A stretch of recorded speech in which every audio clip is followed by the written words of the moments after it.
I'm sure you've seen plenty of Hollow Knight boss ranking videos before. Most difficult, hardest to radiant, which one would play best in a false 9 with 2 overlapping wingers? It's Sly, by the way, no, I will not be taking questions. But much like we did with the area ranking, I wanted to fully delve into the bosses, find out what makes them tick, analyse every aspect of every boss, and rank them based on, well, everything, to find the truly greatest boss amongst this pantheon of indie gaming's finest.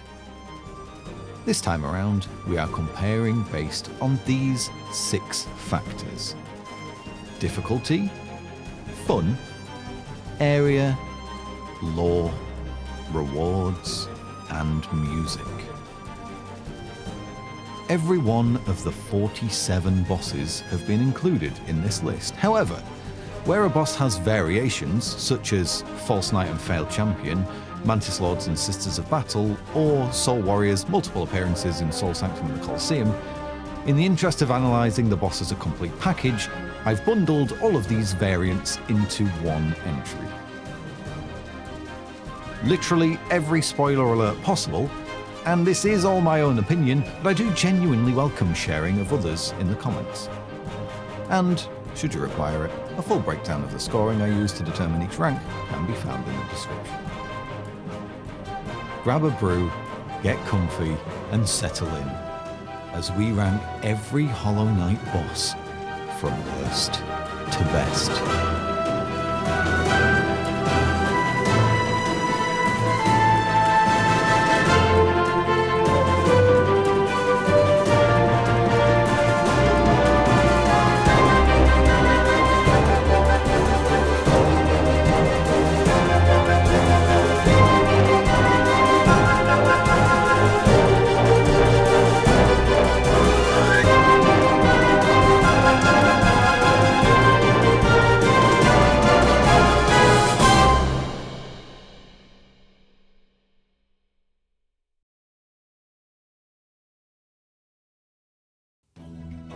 Patriarch of the Vengefly Colony, Master Scavenger, the Zotbane, Commander of the Little Flies, Lord of that part of Greenpath that isn't green.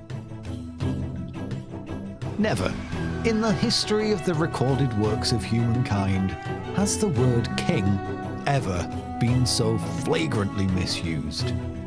King? This standard enemy with its transform values quintupled couldn't rule the distance between 2 points. The first place you encounter it is really weird. Greenpath just kind of stops being Greenpath for a bit. It's like the area is embarrassed to be associated with Vengefly King. Oh yeah, it's nearby, but we don't really speak to him. It's a mini-boss, so I guess I can't be too harsh. Yes, I know it's in last place, but with a place in the Hall of Gods, you've got to offer something. The first one I get. You're at the beginning of your playthrough, let's not scare newbies off. 55 health, learn how to use your new spell, 65 geo and off you pop. But the one in Colosseum has, drumroll please, 100 health. It can be killed in a single cast of Abyss Shriek. We have here an example of all the things that will get you marked down on this list. No original boss score, a drab, boring location, really easily defeated, and no fun to actually fight. Monarch of Mediocrity, Vengefly King screams for help from the bottom of this list, in last place. Although he does kill Zoe.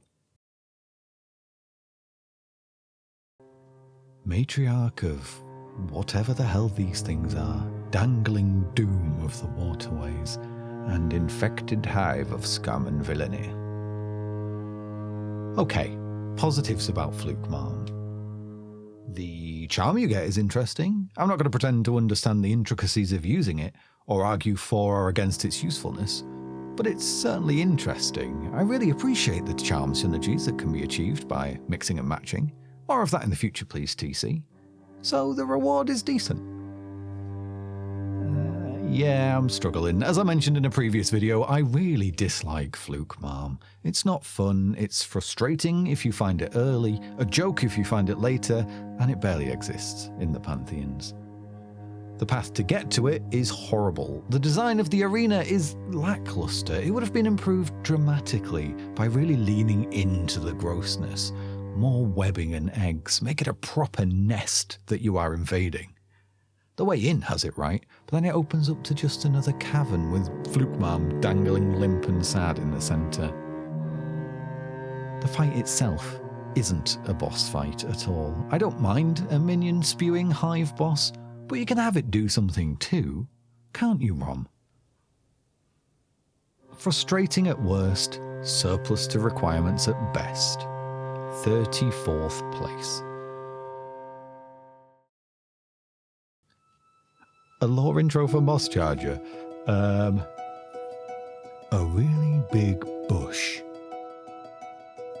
How's that? Moss Charger pokes its little head above the two lowest on the list by way of its location, and not a great deal else. The arena, like most of Greenpath, is oozing with verdant splendour, and the Godhome variant arguably even more so.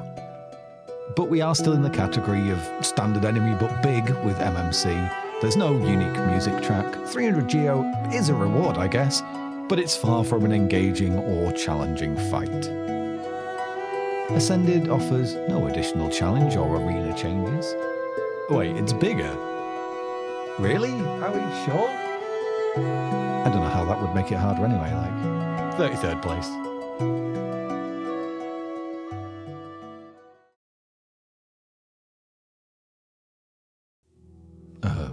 Pregnant fly. These intros get better, I promise. I know she's down here near the bottom, but I don't have any real problem with Gruzmother as a mini-boss. She's most people's first encounter with a named enemy, and is not so easy as to be trivial upon this first encounter. The addition of pitfalls in Ascended Godhome gives a good bump to late-game difficulty as well. She's a necessary encounter too, as the reward you get for beating her is access to Sly and Salubra, unless you're in the 1% of players that somehow got here for the first time from Resting Grounds. The decisive battle theme makes its first appearance here, which is pretty spot on for this type of encounter. However, there is an egregious use of it later in this list. Gruzmother was never going to be show-stopping, nor was she meant to be, and so sits comfortably in 32nd place. It is nothing short of criminal that in such a phenomenal area there resides such an underwhelming boss. I adore Crystal Peak, and yes, I admit that admiration has most likely marred my opinion of a boss that, taken in isolation, may well be perfectly serviceable. But come on, there are all the ingredients for an absolutely insane boss fight in Crystal Peak. Like the crystal shots of the Aspids, the platforms that you can pogo on to spin, conveyor belts, smashy blocks. Why not use any of these to enhance the fight? The lasers were used, yeah, but what a waste.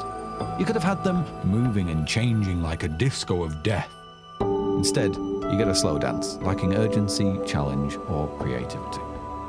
The Enraged version only exacerbates the issue too. I don't even think it warrants a second fight, since all that changes is a slight speed increase, double damage, and a bumped up health bar, all of which could have been saved for the Ascended fight.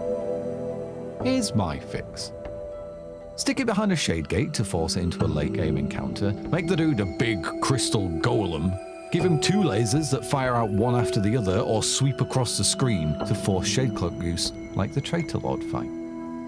Then, instead of a crappy mask shard as a reward, you get like a crystal version of Dream Shield, except when stuff hits you, it fires a honking great laser beam at them. Boom! Amazing boss fight, new defense-based combat build introduced. Crystal Peak becomes the new best area ever.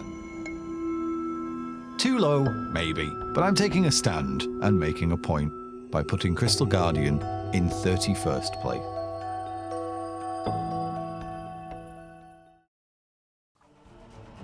A learned elder, attempting to use his sage-like wisdom to fight the Radiance, only for it to corrupt his mind and get him killed at the hands of the steadfast Mantis tribe he believed had been turned. A hardened warrior, attempting to use brute strength to combat the infection, turned his nail upon the king and was executed and made an example of to all those who may wish to take a similar path. And the great mind, seeking ascension, glory, and shared evolution. Please don't take their placement on this list as an indictment on what the Warrior Dreams bring to the game. These are Hallownest's finest warriors, so fine in fact that their mere memories are pushing through the veil, allowing their strength in the form of dream essence to be added to that of the vessel. And when enough has been collected, enough power combined, the vessel is then finally strong enough to kick down the door to the dream world and challenge the god who dwells there. The bosses themselves, though, are on the basic side. Most have only 1 or 2 attack types, none in some cases, and go down pretty easily, especially if you've yet to upgrade your nail. Essence can get you some good rewards as you collect it and trade it with Seer, but as a reward in and of itself is definitely on the lower end of the spectrum. For these 3 specifically then, who pips the others? Just by being a little more complex, and sniping the safe spots does feel pretty satisfying. The tweaked arenas of Godhome's Ascended difficulty add an extra dimension, causing veteran players to rethink their strategy, though none of the 3 do anything particularly groundbreaking, and therefore they sit as the ugly ducklings of the Warrior Dream flock in 28th, 9th, and 30th place.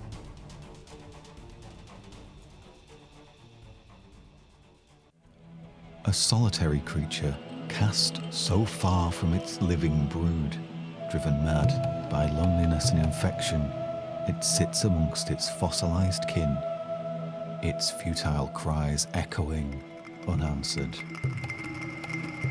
For an early game fight, Morlik is incredibly punishing.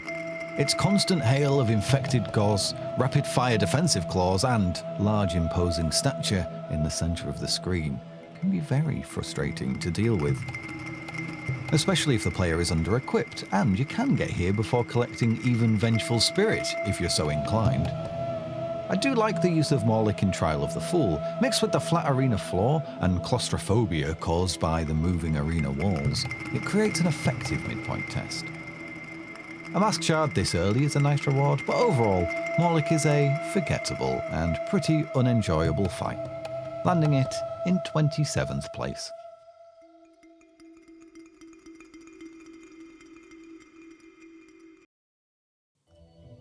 The Teacher's stout defender, intelligence marred by succumbance to the infection, yet still, this otherworldly entity sticks fervently to its guard. I spoke about Umu a lot during the area deep dive, and upon further reflection, yeah, I agree with everything I said. This is supposed to be one of the main bosses of the story. It's mandatory for progress. It guards one of the most interesting and complex characters in all of Hallownest. And it has the default boss music from Gruzmother and Brood in Morlik. Teacher's Archives is such an intriguing and mysterious location. Then this whopping great Metroid comes steaming up from the depths and you're like, oh shit, here we go. And then the slow, tedious fight begins and all momentum falls flat on its flobby arse. I have to say, I do like the design overall. I really like the lightning jellyfish theme. I love that Quirrell joins in as part of his fantastic story arc. Let me know if a whole video on him and Monomon would be a good idea. But the fight is so dull and frustrating too. I feel like you can't see the lightning bursts a lot of the time, and avoiding the scatter can feel like sheer luck. I do prefer the Godhome version where damage is always under the player's agency. Perhaps swap out one of the lightning attacks for like an Uma firing attack, and then you can either avoid it or parry it Ganondorf style to redirect the warhead back at Umu and break its bubble. Umu is my least favourite boss, redeemed only by the wonderful area it sits within and the story which surrounds it. And so, it should consider itself lucky to be here in 26th place.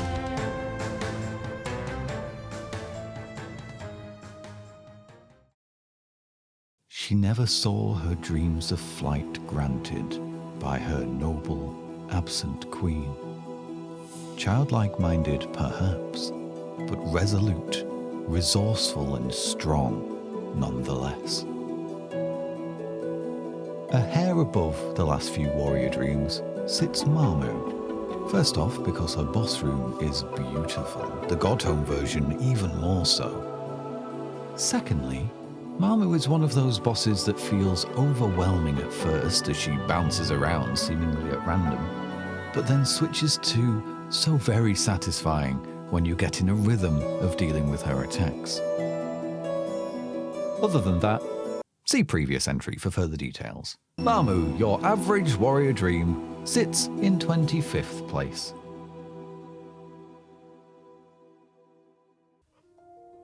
Pinblade-wielding scholars, enhanced by harvested soul. An experiment by the tyrant who resides atop the sanctum. Okay, we ploughed through the chaff. I think I can comfortably categorize Soul Warrior as our first good mini-boss. A varied moveset, telegraphed attacks, nice quick pace, it's good. The escalation of the fight with added folly spawns is a good difficulty bump, and Shade Soul is one hell of a reward. Especially with the journey you've been on to find it. Getting Sly, finding his key in Crystal Peak, buying the Elegant Key, figuring out where that goes, and then facing off against a souped-up Soul Warrior. The Colosseum duo are fine. Fighting the warrior with one of these bastards at the same time is far from trivial. No notes, Soul Warrior, the benchmark for adequacy, 24th place.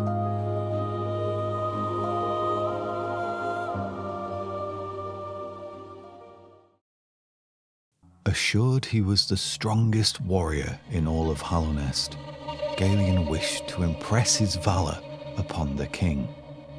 And so he delved into the depths of Deepnest to prove his mettle, but was swallowed by the dark, his dreams of knighthood with him. You find Galeon at the end of a trail of luminous mushrooms in this fungus-filled foragery, a strange light in the dark, but not one that should be followed wistfully. Galeon's self-confidence was far from misplaced, since that scythe he spins is no astral manifestation. That is the physical weapon he wielded in life, and still he wields it in death. And he is the only warrior dream capable of doing this. He certainly is no slouch when the fight begins, either. It can be tough to land hits on him as the whirling dervish shreds the mask off your void. No adjustments in Ascended is a little disappointing. Overall, though, I think Galeon sits at a good place on the difficulty curve. 23rd place. Obbles, but bigger. Do Oblobbles feel a little high on this list? Possibly, but let's look at it objectively. Are they challenging? It's a decent effort to radiant them, so there's certainly some challenge. Is the area they are in appealing? The Colosseums are great, and Oblobbles sit as the gatekeepers at the end of Trial 2, so yes. Is the music good? While it's not a bespoke track unique to the boss themselves, it's a heightening of the ritualistic pounding drumbeat that runs throughout the trials. It adds to the intensity, to the atmosphere, and to the tension building over the course of the trial. So yeah, points for that too. 2000 Geo and a Pale Ore are your rewards for completing the trial, which is also pretty damn good. The fight itself, though, I admit, is where it falls short. I'm not offended by it by any means, but the randomness of the attacks is annoying, and there is very little time to act in Phase 2. And we're also at the last of the standard enemy writ large type of boss. Oblobbles place here then somewhat by virtue of their surroundings, a smaller part of a greater whole, in 22nd place.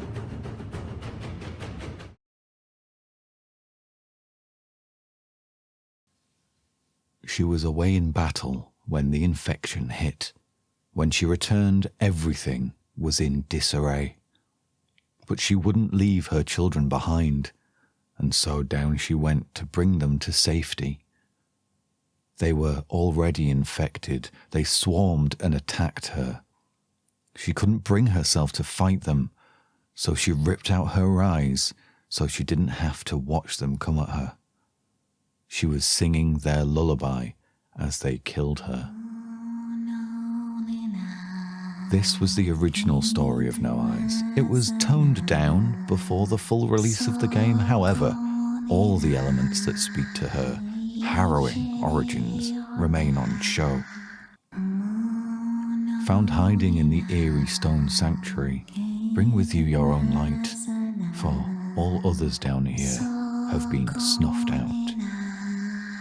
Her lullaby rings around the cold, damp chamber as you evade her vengeful spirits and finally put this troubled soul to rest.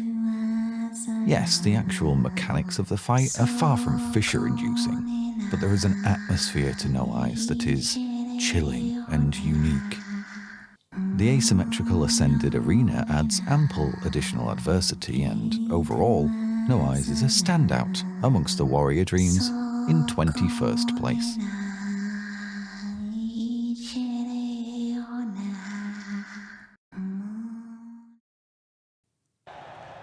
A veteran warrior of the Colosseum, fighting side by side with the beasts she has trained. Beast Tamer sits as the guardian to the end of the Trial of the Fool, which is why I feel their difficulty is skewed a little lower than expected. The third and final Colosseum trial is one of the game's most brutal challenges, but I can't help but feel Beast Tamer could have been much more of a thrilling climax than the slow, grinding end to the trial this boss ended up being. It's not a bad boss by any stretch of the imagination, but underwhelming, I think, given its circumstance. This being a duo boss, I would have liked them to work in tandem more, rather than feeling like you've just chucked together two enemies with, to be honest, a pretty limited move pool. All the things that add to the Oblobles fight apply here too. But in all honesty, Beast or God Tamer was the last boss I added to this list because I forgot about it, which probably informs why it falls here, below average, in 20th place.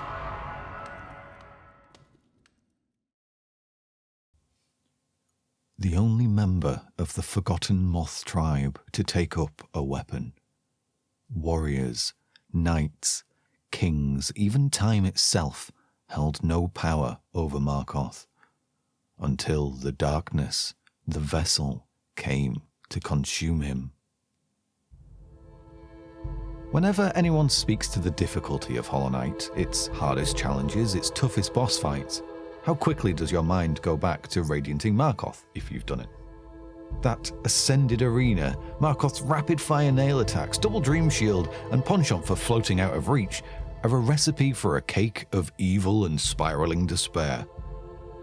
He is a concrete wall of a roadblock when ascending Pantheon 5, and he's an asshat to boot, canonically challenging literally anything that breathes within 100 yards of him. He's one of the most infamous, universally loathed, and absolutely excellent fights the game has to offer. I hate him, I love him, and if he was given better rewards, a nicer boss arena, and something more than the standard Dream Battle soundtrack, then he would be much, much higher than 19th place.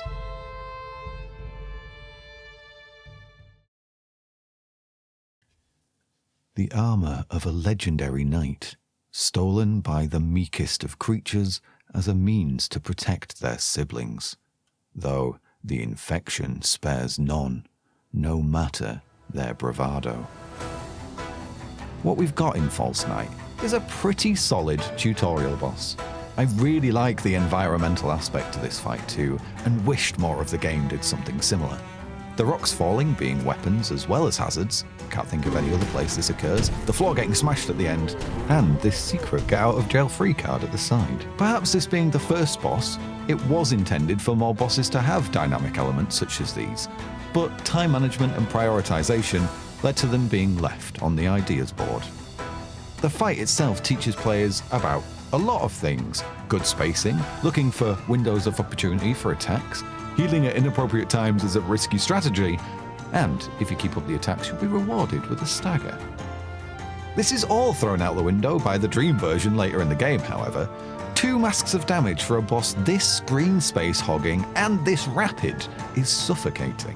The fight can be over in an instant if you're not switch on. It can kill a P5 run dead in its tracks, brutally placed after Soul Tyrant, Markoth, and Great Prince Zoe. 200 Geo, the City Crest, and sort of Vengeful Spirit are your rewards, along with the first real sense of progress in the game. So False Knight does a good job of getting the ball rolling from its place dead center of the list in 18th.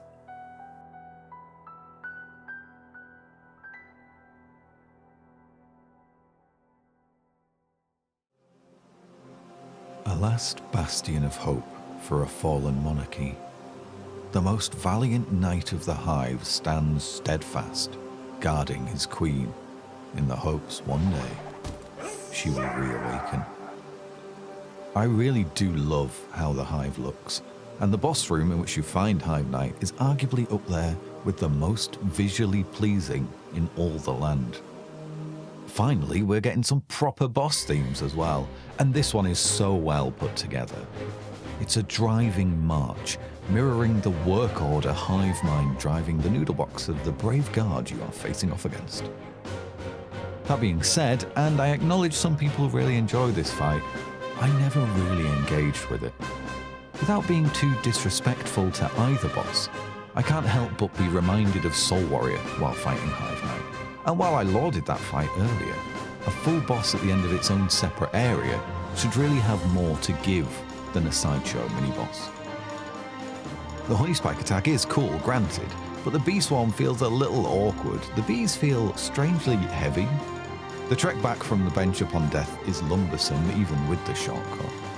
And I'm not going to go into a tirade again about Hive Blood as a reward. Just next time you want to argue in its favour, try using Deep Focus and Grub Song instead and come back to me. Hive Knight is not a bad fight. Thematically, it's excellent. And it zips in at 17th place.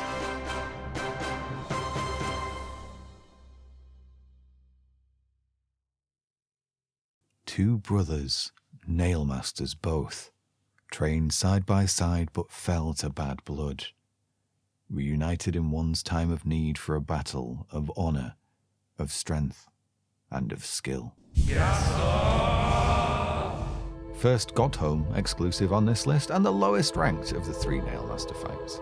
It is difficult to compare the Godhome only fights to the rest though, since there are no associated rewards, bespoke areas, or individual music tracks to round the bosses out.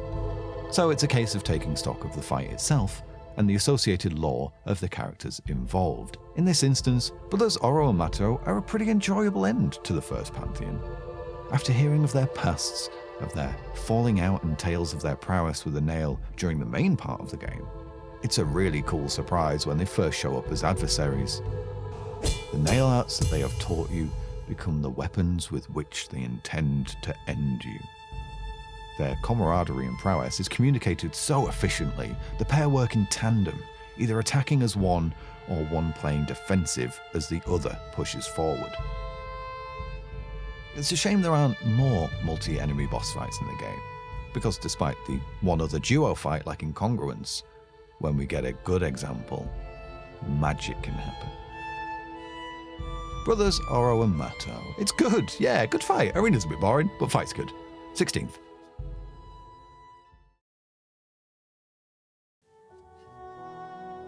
Setting his nail aside for a life as a humble merchant, the great nail sage takes up arms once again to face, finally, a worthy opponent.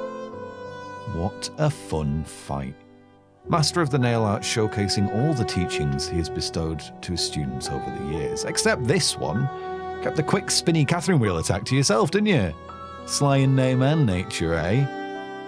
Adult Grogu's true nature is teased from the very beginning, and slowly piecing the story of he and his younglings together is intriguing as you make your way through the game.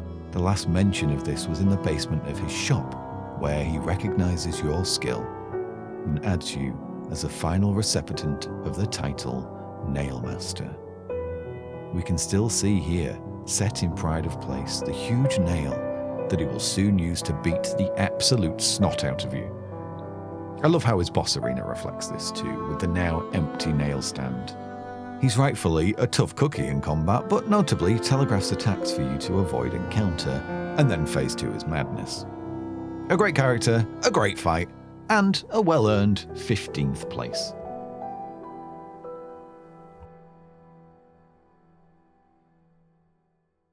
I cannot believe I'm about to say this, and I've thought long and hard about this boss to come to the conclusion that I love it. I know, I'm as surprised as you are, but here's the thing.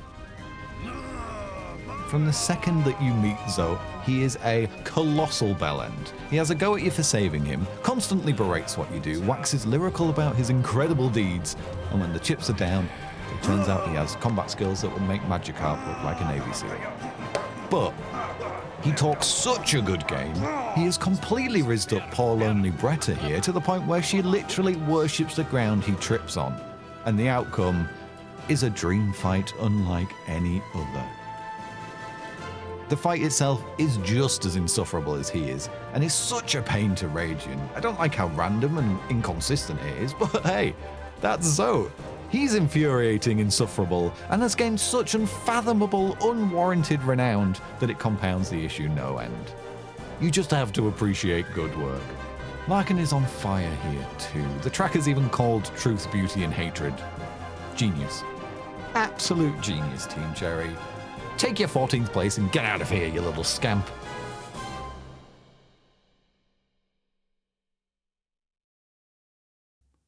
That chill running down your spine.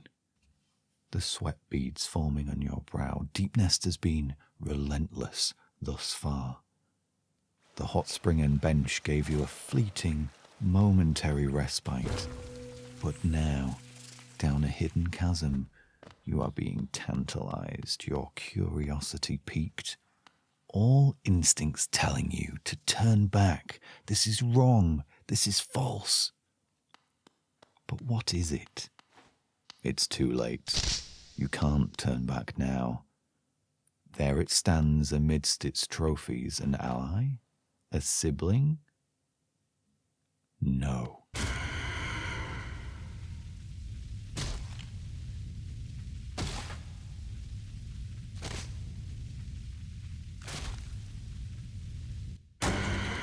This might just be the best setup to a boss fight in the whole game. Pitch perfect, fear-inducing build-up. The fight itself then adds to the fear factor, with Nosk skittering, its wailing cries, frantic movement, and the plucked, web-like strings of the eerie, uncomfortable music.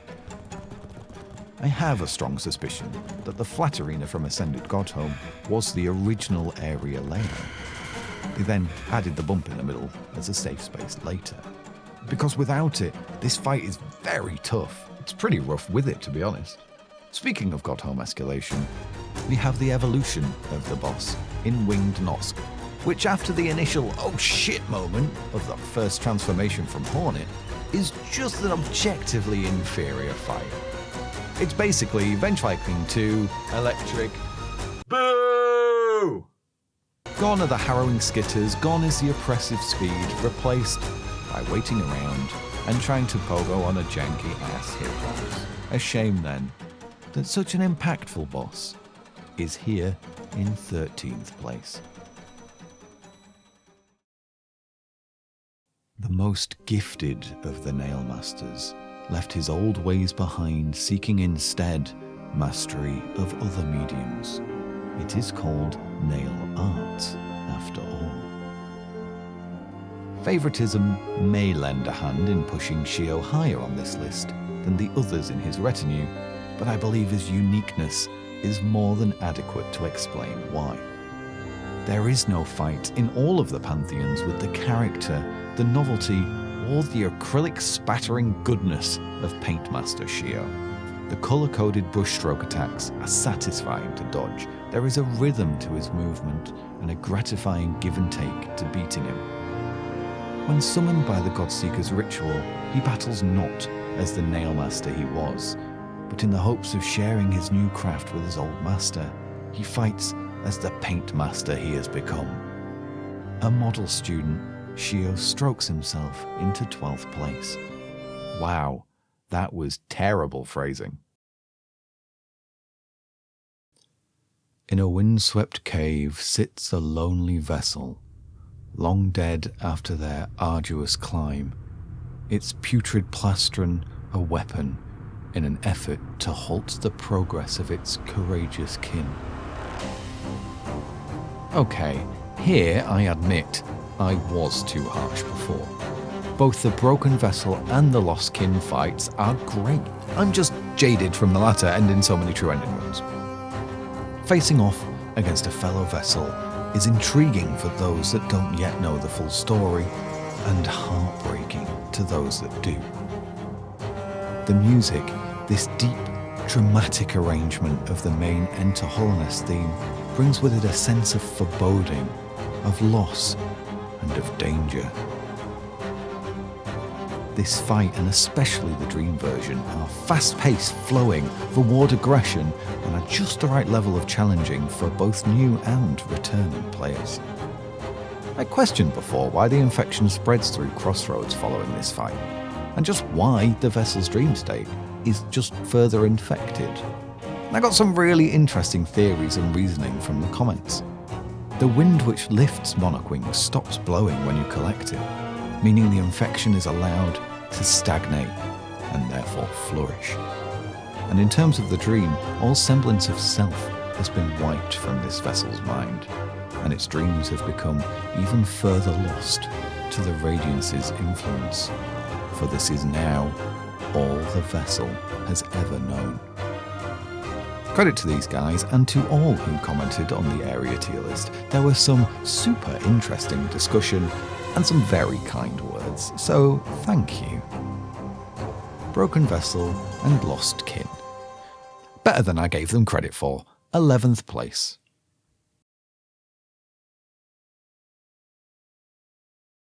An enigmatic, energetic, and eccentric character of unknown origin.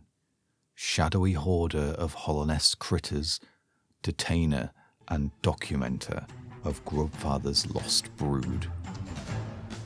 Here is how you do a minion boss. So many details add up to make this boss special. The build-up is so well worked, right from the first encounter of a bottled up grub to the unsettling laughter that can be heard from outside the door. Even when you pass the jars of enemies and finally come face to face with the strange void-made creature, nothing is really answered. The culprit is found and vanquished, yes, but who were they? I like to think that they were a defective king's mould, perhaps an experiment gone wrong. Escapee from the Pale King's collection who gained a taste for creating a collection of their own. Finally getting hold of the Grub Snatcher gives tangible, personal stakes to defeating it. And doing so is no mean feat, balancing falling jars, the enemies that spawn from them, and Collector's mad, hopping flails requires timing, concentration, and coordination. That balance does tip in the direction of frustrating at times, however, but the Collector is a fine example of a cracking boss, in 10th place.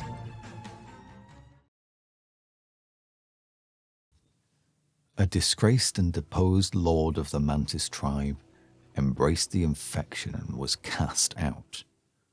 After failing to uproot the queen, he and his traitorous cohort became beast-like, territorial, and violent. Hinted at so early by his broken throne aside the sisters he left behind, the Traitor Lord is thematically excellent. Set in a gorgeous, overgrown conservatory amidst the luscious greens of the royal gardens. Cloth's quest culminates here in an excellent showdown, and only here and with Quirrell do we have an NPC ally in a boss fight. and I would love to see this happen more in the future. More tangible, impactful NPC quests, please, guys. The way Shadegate is used both as a barrier to entry and as a signpost that you're going to need this ahead is notable too. I can't think of any other boss that does this so directly. The game is checking you have Shade Cloak so that you are able to avoid Traitor Lord's attack with that very skill. The rest of the boss's moveset is interesting and challenging too. It might be arguably a souped-up mantid minion at its core, but Traitor Lord is fast, deals out punishing damage, and can feel fluid and engaging when matching its rhythm. Upon victory, you are able to achieve what the Traitor Lord himself could not, and are granted audience with the White Lady, her valiant protector, long since dead at her unbroken post. A shame he has no bespoke boss track, perhaps to indicate that he fights as one of a greater whole, that the entirety of the tribe within the gardens in unison is the focal threat. But still, Traitor Lord ranks nobly in 9th place.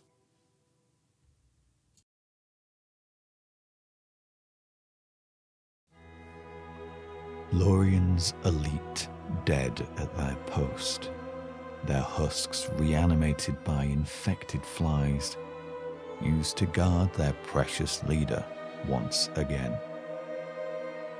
Now you're talking, well and truly into the great bosses. Watcher Knights are a memorable part of a first playthrough, and super tough to learn for any % no hit, but then so very gratifying to master the art of beating them down.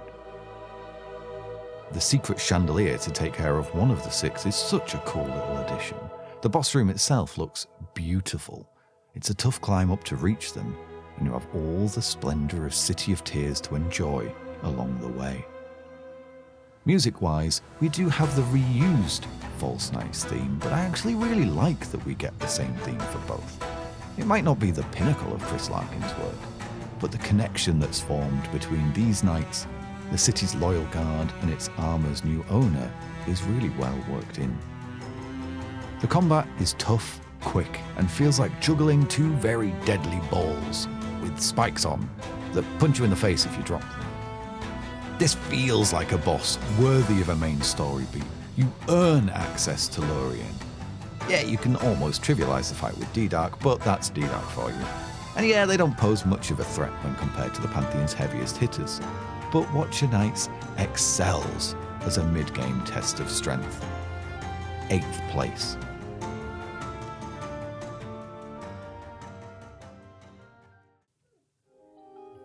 The infinitely ambitious, power-hungry seeker of immortality who resides atop the capital's reliquary of soul. His arrogant search to attain pure focus had him disobey the Pale King and attempt to attain ascension from the infection. Draining totem and bug alike for their precious, vital energy, his tyrannical lust drove him to obsession, madness, and ruin. It's no simple feat to ascend the spire from the cobbles of the city, up the long winding rooms of the tower, and into the lofty heights of the sanctum. Fighting your way through the subjects of experiments, both fruitful and ruinous, until finally you reach the glorious open-air balcony, and cresting over the rooftops like an omen comes its master. That opening chord hits like a shockwave. You know you are in for a proper fight from the get-go, and it does not disappoint. Soulmaster's attacks are cunning, varied, thematic, and at times wild. I have to admit, I'm not a huge fan of the fake-out transition to second phase, but the shift from one to the next is excellent. You smash through the glass ceiling and down into the dark, soul-drained, husk-filled waste pile as the Soulmaster loses all sense of poise and posture. His calm, calculating veil has slipped, and made way for an unbridled, unhinged explosion of soul-powered might, crashing down over and over before focusing all of his will into a barrage of rapid-fire crystals. And your reward for surviving the onslaught is the very spell he was using against you, and the best spell in the game. His dream version Tyrant is less of a step up than I would like, faster and more difficult, yes, but would benefit from an additional attack or two, especially in second phase. Also, is this really the best we could do for his Godhome arena? We go from rooftop scenic beauty to standard Godhome, couple of random City of Tears assets and a rain filter. His music is top-notch, however, especially the creepy, crazed second phase. Overall, an excellent boss, in an excellent setting. 7th place.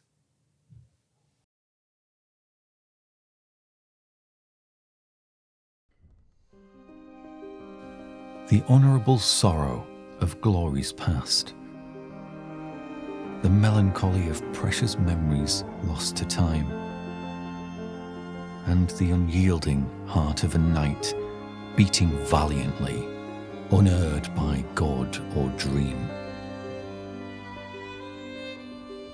On the surface, Dung Defender is a pretty great boss with an incredible soundtrack that guards progress towards Yzma's Tear and rewards with a pretty interesting, yet seldom useful charm.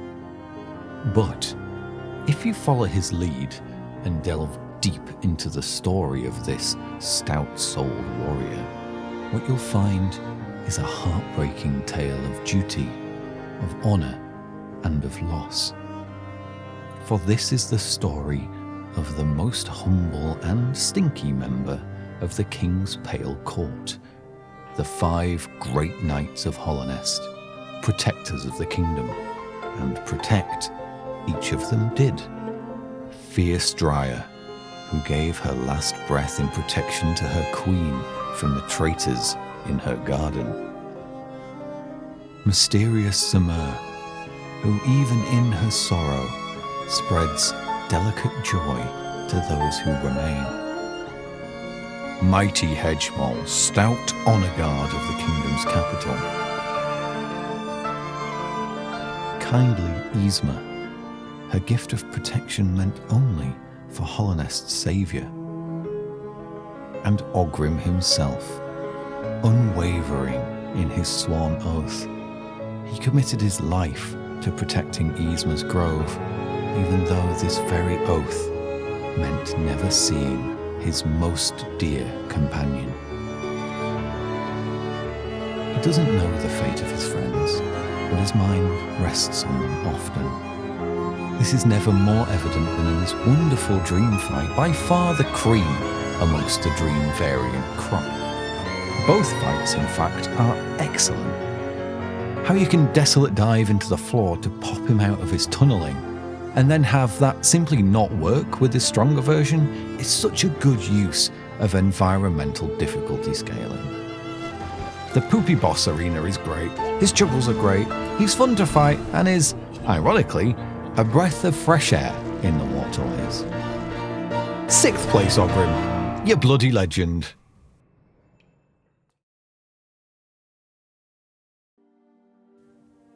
Born of beast and king, the protector princess of Hallownest's ruins, sibling, sentinel, and survivor.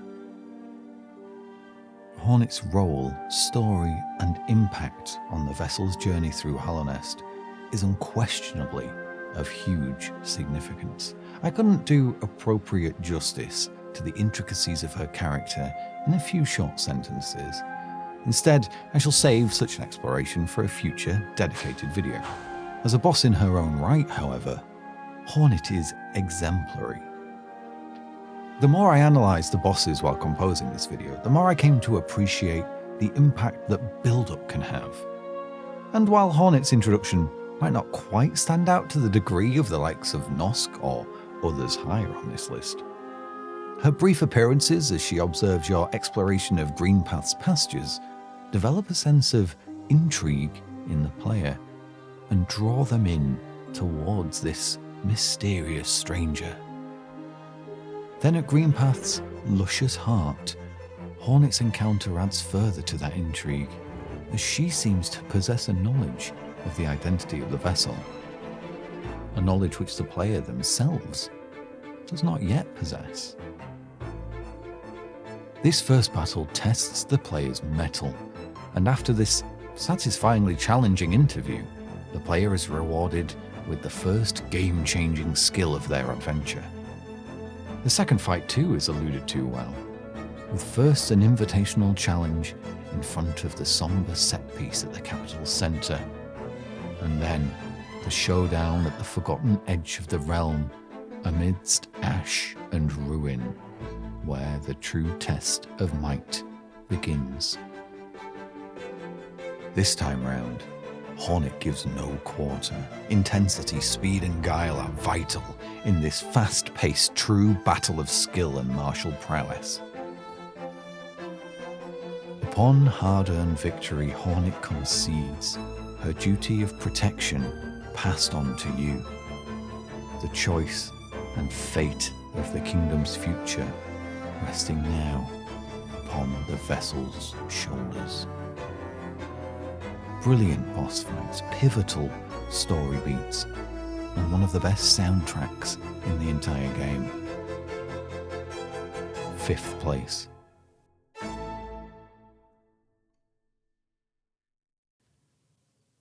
The plague, the infection, the madness that haunts the corpses of Hallownest, the light forgotten that screams out from the eyes of this dead kingdom. The arch-enemy of the void, revered god of the Moth tribe. The dawn. The radiance. After a long, hard-fought journey, you've seen the devastation etched on the eyes of every husk. The kingdom lost to warped dreams and empty hope. With the aid of your most powerful siblings, you can finally challenge the cause face to face. And a worthy final challenge it most certainly is. What a truly incredible final boss, both for the climax of the main story and as the apex to the toughest challenge the game offers atop the pantheon of Hallownest. The Dream Realm arena, which we have seen growing more radiant throughout the journey, looks magnificent. The soundtrack is staggering, and I know I've mentioned it before, but this shot gives me goosebumps every single time. Then we cut to the full screen title card, the heart rate soars, and the fight begins. Now, the fight is fantastic, yes. Varied engaging moveset, good level of difficulty, great arena. However, the radiance you may notice is not first on this list, and there is a reason. It's an issue I have with a good few of the bosses in Hollow Knight, but I haven't mentioned it thus far. And that is the radiance falls into a category of bosses I like to call the floating hitbox. It's by far not the worst case of this, since it does have the sword and beam burst attacks that originate from the boss itself. But for the rest of the fight, there's a disconnect between avoiding the boss's attacks and dealing damage, especially in the second phase where space management is challenged by the floating platforms, and you can spend a lot of time, effort and health chasing the boss around the arena, trying to get hits in as it teleports around. It may be nitpicky, but to me this is what separates the best, most enjoyable fights from the rest. And so, despite it being up there with the best final bosses of its kind, the Radiance finishes just outside of the medals, in 4th place.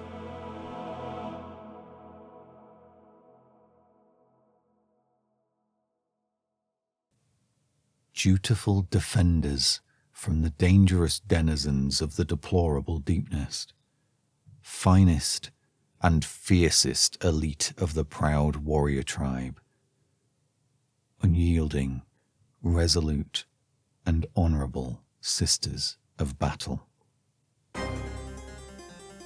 When I think of the best bosses in the game, and in gaming at large, I find it very difficult to look past Mantis Lords. The mix of scintillating music, superb scenery, fascinating location, and sheer thrill of a fight concocts a wonderful package of a boss, and then gives excellent and bountiful rewards. From the initial challenge to the bow of tribal mantid recognition upon victory, the slamming down of the battle cage to the opening of the Deepness Gate, from start to finish, an incredible experience. If it ended there, then Mantis Lords would be comfortably a top 10 boss. But it doesn't. Brilliantly, when you meet them in Pantheon 5, all seems normal. But upon defeating that first Mantis Lord, there comes a moment that made my heart drop. What follows is a boss fight so fluid, so tough, so dynamic, and so insatiably enjoyable, it ranks among the best things I have experienced with a controller in my hand. As all 3 of the sisters forego any modicum of restraint, unleashing their full combative fervour upon you. In the midst of their rapid-fire attacks, there is no time to think, only to react, allowing all of your hours of experience to take the wheel. And once you get to grips with it, an immeasurably gratifying flow takes hold. And behind it all, the breathtaking choral arrangement of the already spine-tingling Mantis Lord theme. The first of the 3 sisters falling may have come as a relief in my early battles, but I quickly began to bemoan the fight cresting its apex, as I didn't want it to end. And if that isn't the sign of a truly outstanding boss, then I would gladly welcome evidence of that which is. Mantis Lords and Sisters of Battle, 3rd place.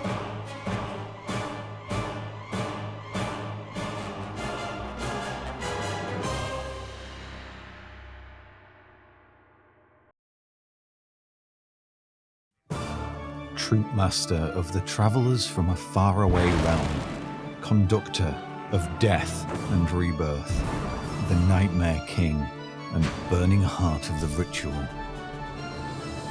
Grim is unquestionably one of the most aesthetically well-crafted, intricately animated, and goosebump-inducingly thematic bosses ever put to pixel and code. The story of the troop is curious and compelling, trekking back across Hallownest, growing the Grim Child and playing your predestined role in the mystical, cyclical ritual is such a terrific quest.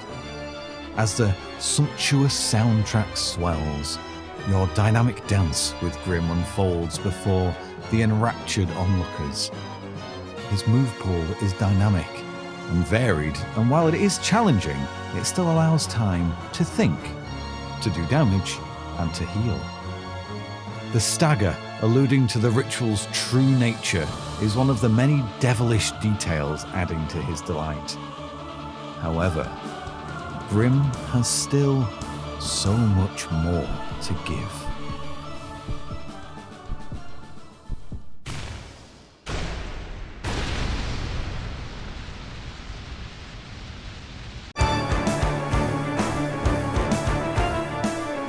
With the full fury of the King of Nightmares released, you face an insatiable foe.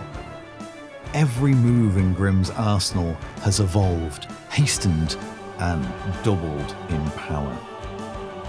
This lucid patchwork nightmare is crafted beautifully, Grim has unlocked his legendary skin and looks majestic. And ever the watchful, beating heart of flame adds to the atmosphere, to the awe, and to the dread. Over the course of the showdown, its pounding quickens, then strains before finally, upon the player's hard-fought victory, it breaks.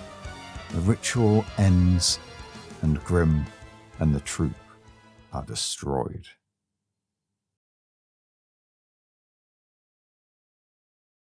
Or are they? Second place.